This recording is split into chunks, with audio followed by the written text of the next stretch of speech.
Howdy, folks, and welcome to Moose Podcast 264. Trust you're all doing great. It was kind of an exciting week, especially there near the end. Lots of great stuff. I heard from a bunch of you, and I thank you ever so much for the not only personally reaching out, but taking time to listening to the Moose Podcast. Also want to thank my good friends at Bedford Camera, bedfords.com. Yeah, a number of you, in fact, a lot of you, I know reached out to them this past week when you ordered your Z9. Because a bunch of you then reached out to me and said, wow, we got our Moose discount even on the Z9. That's right. Mention that special discount, MOOSE, and receive some serious savings. And for a number of you, you realize that you aren't going to pay shipping on that Z9, and almost all of you, no sales tax. So wow, it's pretty darn cool and pretty darn exciting. So thank you, bedfords.com, for sponsoring the Moose Podcast. More importantly, take care of all of us little kids out there getting those great new tools for our photography and supplying us. It's going to be a great pre-Christmas. I can feel it. Before I get into this week's episode, I want to talk a little bit about the Z9. No, I have not seen one, not felt one.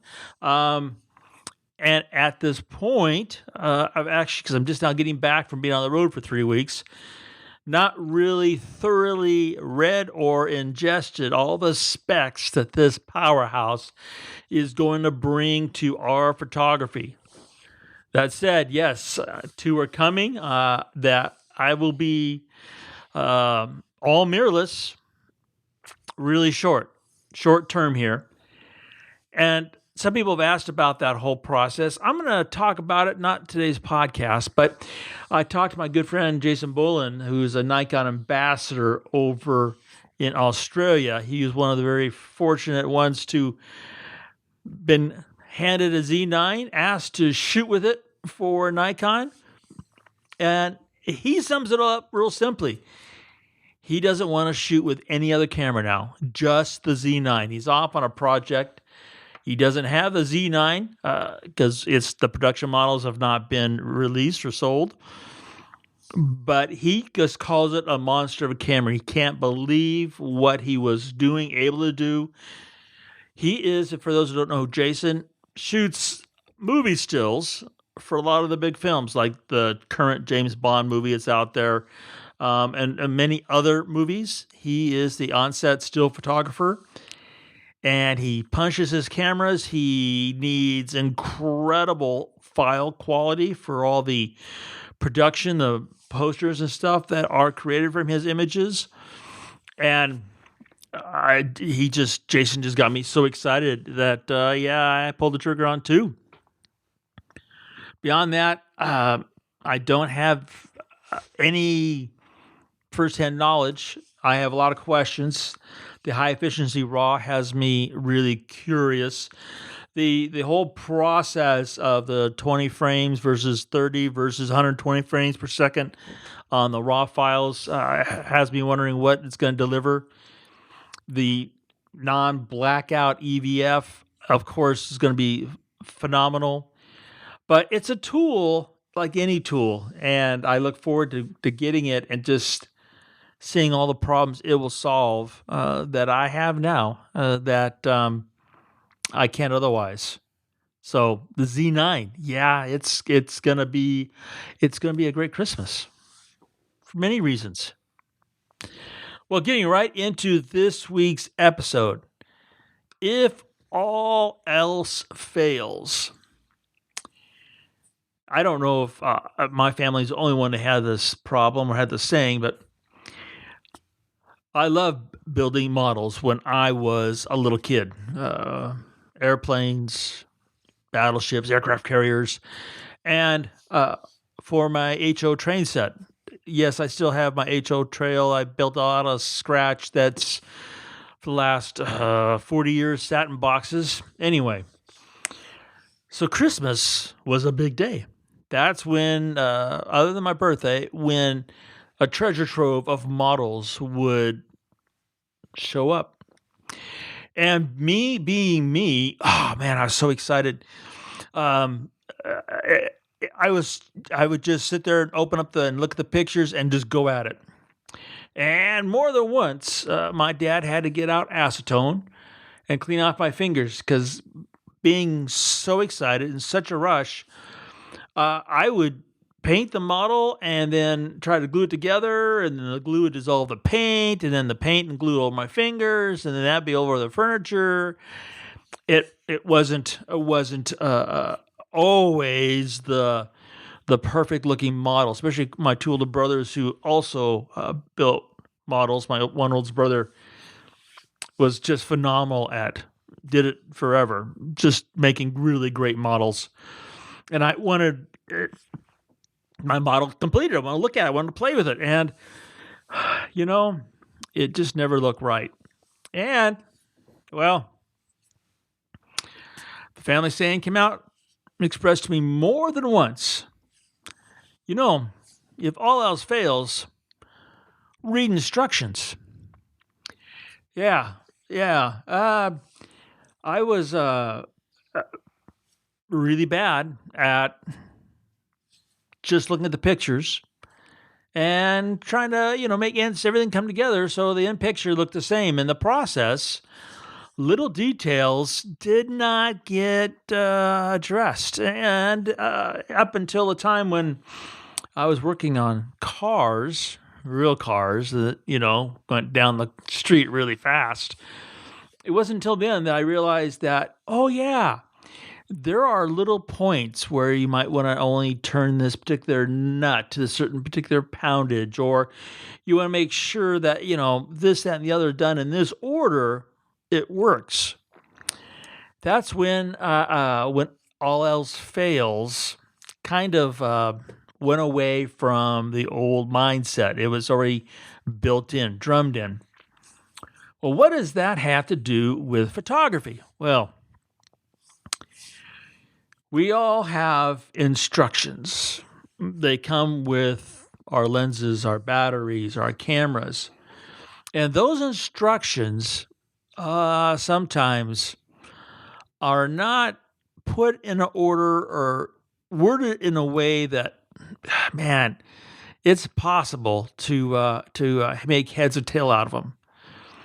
We just kind of go ahead and boom, and off we go. And good Lord willing, we get a photograph.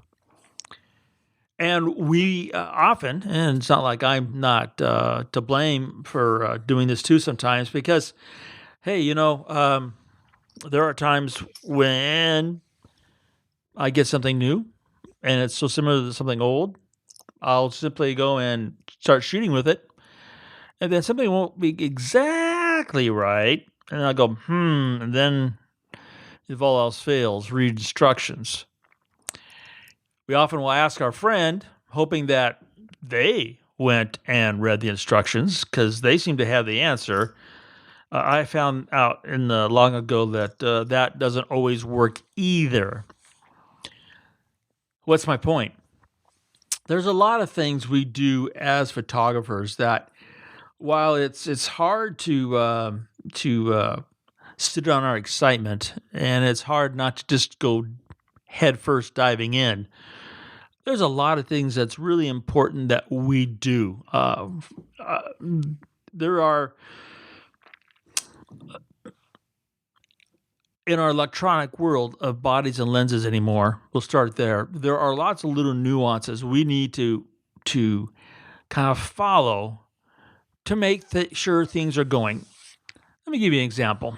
On the Nikon Z2, when you attach the MBN11, now you have two batteries working and driving that camera. If you're shooting along and you're watching your battery meter in the top left-hand corner, you see the bars going down slowly. And it says there's a battery symbol, and it says the letter A or it says the letter B. And you're looking at that symbol, and all of a sudden A goes down to red. And you're like, wait, I just started shooting. How can all of a sudden I be out of battery power when I got 2 batteries? If you don't read the instructions, you don't find out that is telling you that for battery A, that's the first battery in the grip, that it's about to go dead, and it's going to automatically switch over to battery B.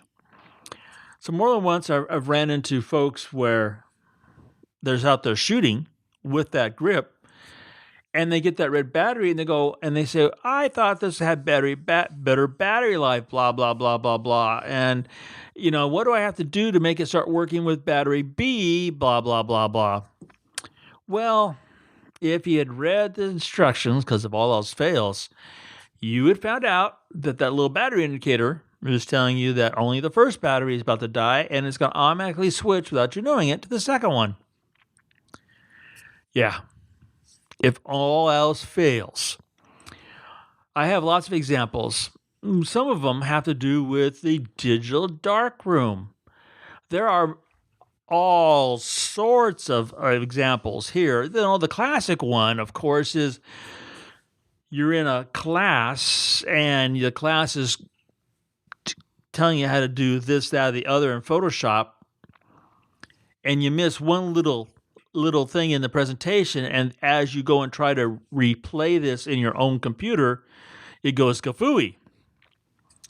Now, in this case, the instructions are going to be coming from the instructor more than from a handbook, because there is no longer a handbook that comes with Photoshop. For those of you who've been with it long enough to remember that big, fat phone book that used to come with all those, and I'm talking with all those floppies to load Photoshop. There was an instruction book back then, but it was so thick that it scared most people into even opening it.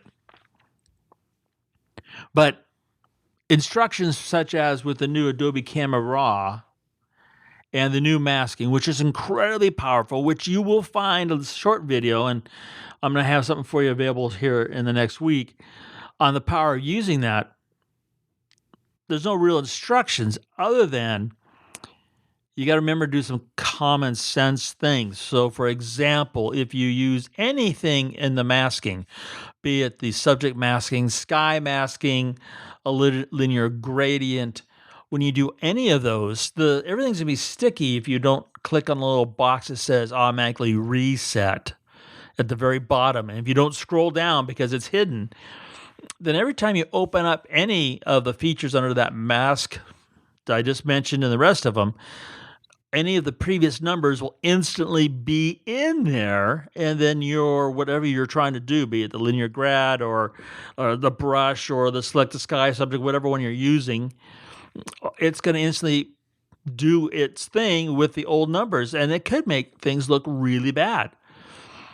So you can either check on the box down below, and boom, everything's going to be reset to 0 when you start a new one, or you have to realize that's going to happen.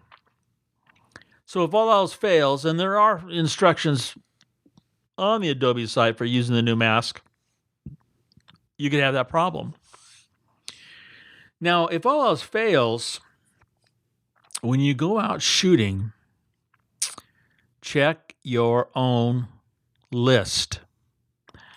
Now, I'm going to point the finger right at myself this time. I went out, I've been gone on the road now for almost 3 weeks, and I took my 7200 f2.8Z lens, beautiful lens. It's big and it's heavy. And if I had read my own instructions on the wall of my equipment locker, when I put up there for Z, or for Wildlife, excuse me, and it says on there, if hiking, and it says take the Z24200. There it is. It's my own thoughts. I put it down the list. I printed it out. I stuck it in the wall in a nice clear plastic holder so I can see it. And what did I do? I went out this last couple of weeks without my Z24200, and I missed it all the time. So, if all else fails, we need to remember to listen to our own voices and the things we do from the past. So, in the future, we can do better. I really miss not having that 24-200. It was almost daily, it seemed like. I was like, I can't believe I didn't read my own instructions and didn't bring the lens I knew I would need on this trip. So it's how can we improve our photography with, what I'm talking about on this podcast?